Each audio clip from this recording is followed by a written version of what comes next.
Olá, minha gente querida, graça e paz. Estamos aqui mais uma vez conversando um pouquinho sobre família. Família, que é a nossa célula principal da sociedade, né? Família que Deus se importa, família que a gente também deve se importar sempre, deve se importar todos os dias.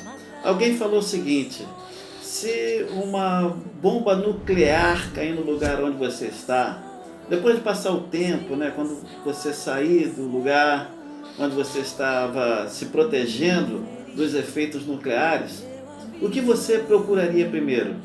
Os seus bens, a sua fortuna, ou você procuraria a sua família?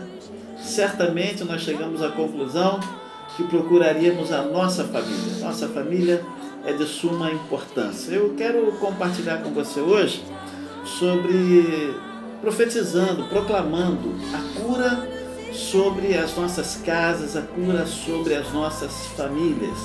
Quero deixar com você o texto de Isaías, capítulo 53, o verso 4, nos diz o seguinte: apesar disso, foram as nossas enfermidades que ele tomou sobre si, e foram as nossas doenças que pesaram sobre ele.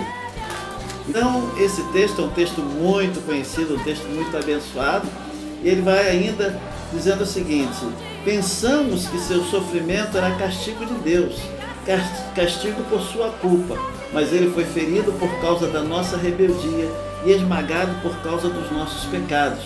Sofreu castigo para que fôssemos restaurados, recebeu açoites para que fôssemos curados. Bênção do Senhor. Muitas enfermidades, meus amados irmãos, têm cercado a nossa casa, têm assolado a nossa família. Nestes tempos, né, de isolamento, né, onde as pessoas estão ali convivendo juntas por mais tempo, onde elas estão também sendo privadas da liberdade, isso vai trazendo ansiedade, vem trazendo angústias e outros problemas, outras dificuldades da saúde da pessoa podem ser geradas, né, por causa desse tempo que nós estamos passando. Mas as enfermidades, elas nos cercam mesmo, né? Nós precisamos crer que o nosso Deus, ele tem poder para curar toda e qualquer enfermidade. Esse texto que lemos nos diz que ele levou sobre a cruz todas as nossas enfermidades, todas as nossas doenças, todas as nossas dores. Jó, um homem conhecido na Bíblia, né, por causa das suas dores, do seu sofrimento, foi um homem que padeceu com muitas enfermidades. As enfermidades físicas, que ele trazia sofrimento, que trazia dores no seu corpo, e também a enfermidade da alma, sua alma carregada, sua alma pesada por tudo que ele estava passando, porque as suas emoções estavam conturbadas, os seus sentimentos um tanto quanto confusos. Era uma carga de ansiedade muito grande, era uma carga de desespero, se sentindo abandonado, frustrado, com as perdas que ele teve, frustração tão grande que Jó, ele chegou a desejar a morte, né? Ele falou assim: olha, é melhor morrer, sabe? Ele desejou a morte. Então nós vemos a enfermidade também, a enfermidade espiritual que estava ali sobre a vida do nosso querido amigo Jó.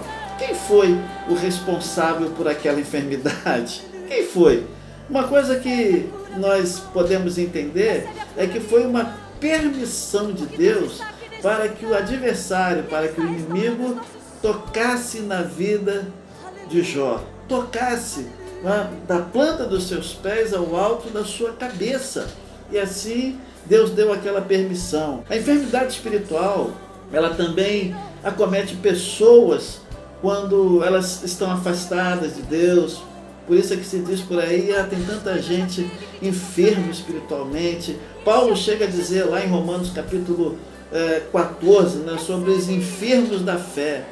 Mas o que eu quero te dizer é que o diabo, ele pode encontrar verdadeiramente brechas na nossa vida para lançar enfermidades, para se apropriar de algumas áreas da nossa vida, sejam elas físicas ou sejam emocionais.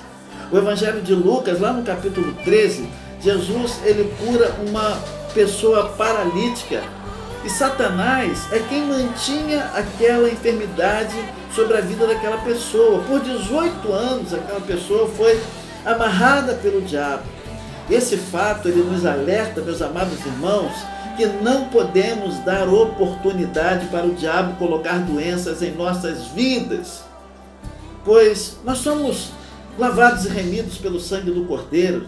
Nós temos o Senhor, nós confiamos nele e temos a verdade de que o diabo, ele não pode tocar em nós a não ser que haja uma permissão, como houve com Jó, e assim mesmo, para que a nossa fé, possa ficar firme, para que a nossa fé possa ser provada. Jó, ele também nos ensina sobre as dores da sua alma, das quais ele fala por algumas vezes. Interessante é que Davi, lá no Salmo 42, ele nos dá uma palavra, ele diz o seguinte: por que estás abatida, ó minha alma? E por que te perturbas dentro de mim? Que relato interessante de alguém que está com a sua alma pesada, que está ferido emocionalmente, gerado pelas batalhas, gerado pelos traumas da vida.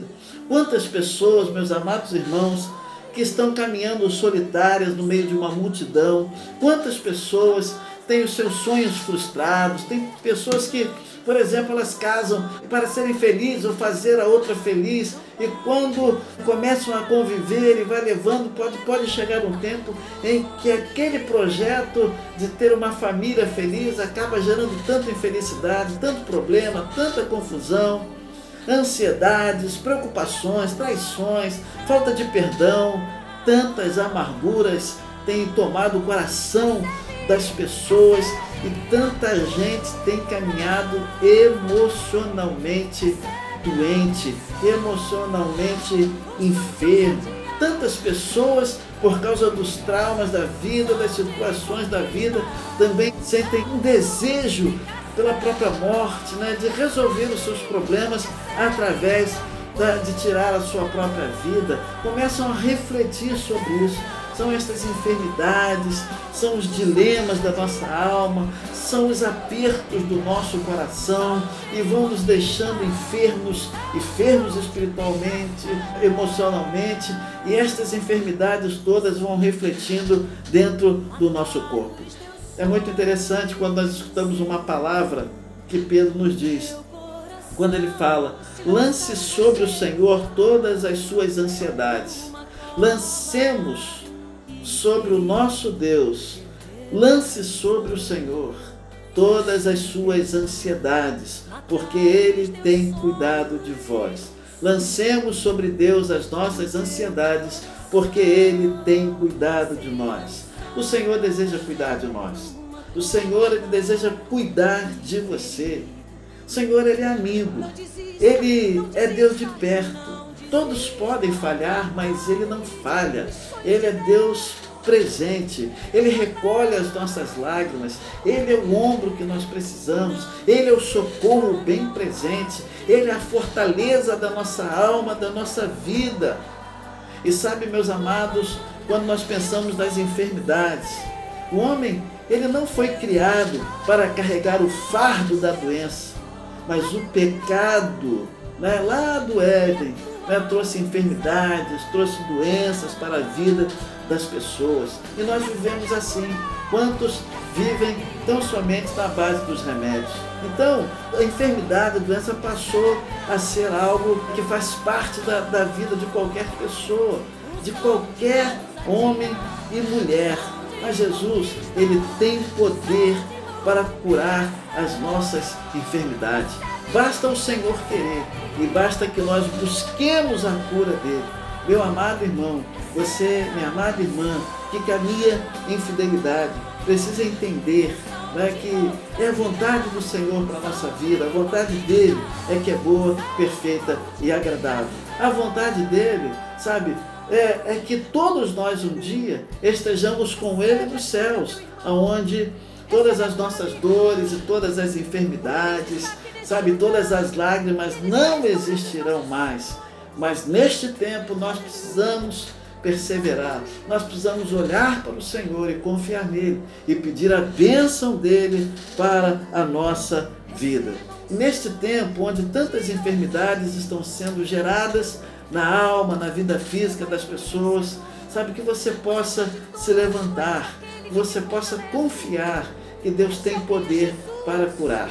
A gente precisa tomar as medidas, né, do cuidado sobre nós precisamos tomar os medicamentos que nós precisamos tomar, nós temos os profissionais que estão aí, né, tanto da área emocional, que cuidam, sabe, de estabilizar aí os nossos pensamentos, como aqueles já de enfermidades, né, que estão acometidas pelo nosso corpo. Nós temos estes caminhos, mas nós precisamos continuar crendo no Senhor, olhando para Ele e crendo que Ele pode trazer a cura para as enfermidades presentes dentro da nossa casa. Enfermidades que muitas das vezes não se resumem a estas que os médicos podem curar, mas aquelas que nós precisamos declarar vitória sobre elas. Que se cumpra na sua vida, que se cumpra na sua casa a palavra de Deuteronômio, capítulo 7, verso 15, que nos diz que o Senhor afastará de ti, da tua casa e dos teus familiares, todas as enfermidades. Que o Senhor venha sobre a sua casa, sobre a sua família e comece a curar os relacionamentos, né? Curar os temperamentos, curar, que o bálsamo do Senhor venha sobre a sua casa, traga cura, traga restauração e traga uma paz poderosa para a sua família. Querido, que o Senhor te abençoe, que o Senhor te abençoe, que o Senhor abençoe a sua casa com saúde, graça e paz. Deus abençoe você. Fica na paz. Não pare de crer, os sonhos de Deus jamais vão